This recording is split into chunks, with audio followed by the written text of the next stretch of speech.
Hi friends, welcome to Vishagi Boutique. இந்த வீடியோவில் pleated maxi வந்து எப்படி பண்ண அப்படின்னு தான் சொல்ல போகிறேன். ஃபஸ்ட்டு வந்து நீங்கள் எல்லோரும் இந்த ட்ரெஸ் எப்படி இருக்குன்னு கமெண்ட் சொல்லுங்கள். எப்போ போல் நம்ம பேட்டர்ன் போடுவோம் இல்லைங்களா, பேட்டர்ன் போடும்போது பேட்டர்ன் ஷீட்டில் போட்டுட்டு நம்ம வந்து கிளாத்தில் வந்து ட்ரேஸ் பண்ணுவோம். சப்போஸ் நீங்கள் வந்து கிளாத்துலேயே டேரெக்டாக வந்து மார்க் பண்ணுறீங்க அப்படின்னா, நார்மல் பேட்டர்ன் பண்ணுறீங்க அப்படின்னா கூட மார்க் பண்ணிக்கலாம், இஷ்யூ வராது. ஆனால் நீங்கள் பிரின்சஸ் கட் போடும்போது அப்படி வந்து டேரெக்டாக நம்ம மார்க் பண்ணிவிட்டு கட் பண்ண முடியாது. ஏன்னா நம்ம பிரின்சஸ் கட்டில் நம்ம ரெண்டு பக்கம் ஜாயின் பண்ணுறதுனால இடையில அந்த டாட் வந்து நம்ம கிளாத் ரிமூவ் பண்ணிவிட்டு நம்ம அந்த இடத்துல டாட் பிடிக்கணும் இல்லைங்களா, அப்போ வந்து சீம் அலவன்ஸ் வந்து கண்டிப்பாக கொடுப்போம். ஆனால் நீங்கள் கிளாத்தில் தான் மார்க் பண்ணிவிட்டு அப்படியே தான் கட் பண்ண போகிறீங்க அப்படின்னா, நம்ம அந்த ஷோல்டர் பிரின்சஸ் இருக்குது பார்த்தீங்களா, அதை வந்து நம்ம அப்படியே தான் வச்சிடணும். ஏன்னா அது வந்து ஆன்ஃபோல்டில் இருக்கணும். ஆனால் நீங்கள் வந்து ஆம் பிரின்சஸ் இருக்குது பார்த்தீங்களா, இப்போ சைடில் அந்த சின்ன பாட்டாக இருக்குது இல்லைங்களா, அதை வந்து என்ன பண்ணலான்னா சாக்கில் வந்து நல்லா டார்க் பண்ணிக்கோங்க. டார்க் பண்ணிவிட்டு இப்போ சைடில் கிளாத் இருக்கும் இல்லைங்களா, அதை வந்து இப்படி லைட்டாக ஃபோல்ட் பண்ணிவிட்டு நல்லா கொஞ்சம் டேப் பண்ணிங்கன்னா அதோடய ட்ரேஸ் வந்து சைடில் இருக்கிற கிளாத்தில் வந்து விழுந்துடும். அப்படி இருக்கும்போது நீங்கள் என்ன பண்ணலான்னா அதை வந்து நம்ம டார்க் பண்ணிக்கலாம்.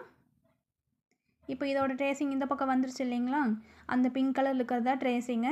நான் அதுக்கப்புறம் ப்ளூ கலரில் வந்து சைடில் எக்ஸ்ட்ரா மார்க் பண்ணிக்கிறேன். அது வந்து நம்ம எக்ஸ்ட்ரா கொடுக்க வேண்டிய சீம் அலவன்ஸ் வந்து கொடுத்துருக்குறேன். சைடில் எல்லாம் 1.5 இன்ச்சும் சுற்றி வந்து 1/2 இன்ச்சில் சீம் அலவன்ஸ் கொடுத்துட்டு கிளாத்து வச்சு நான் கம்ப்ளீட் பண்ணிக்கிட்டேன். இப்போ வந்து இதெல்லாம் நம்ம ஜாயின் பண்ணிக்கலாம். நம்ம ஸ்கர்ட் பார்ட்டில் பார்த்தீங்கன்னா உள்ள லைனிங் கொடுப்போம் இல்லைங்களா, அது வந்து நான் பேனல் மெத்தடில் தான் கொடுத்துருக்குறேன். அதுக்கப்புறம் நம்மகிட்ட எவ்வளோ கிளாத் இருக்குதோ அது தகுந்த மாதிரி ஃபார்முலாஸ் படி போட்டுட்டு மார்க் பண்ணிவிட்டு நான் ப்ளீட்டடும் பண்ணிவிட்டு அயர்ன் பண்ணி எடுத்துட்டேன்.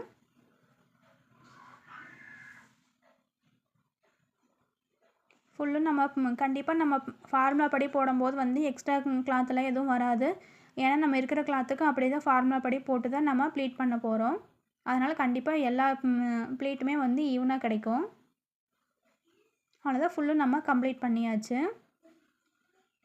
பிரின்சஸ் கட் வந்து இதுக்கு சூப்பராக வந்துருந்துச்சு.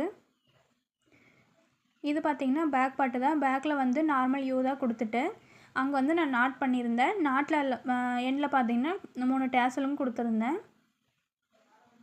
கான்ட்ராஸ்ட் கலர் இல்லாதனால நான் சேம் கலரே தான் எல்லாத்தையும் யூஸ் பண்ணியிருந்தேன். ஆனால் லுக் பார்த்திங்கன்னா நல்லா கிராண்டாக நல்லா இருந்துச்சு. மறக்காமல் நம்ம சேனலில் சப்ஸ்கிரைப் பண்ணி வச்சுக்கோங்க. நெக்ஸ்ட் வீடியோவில் பார்ப்போம். தேங்க்யூ.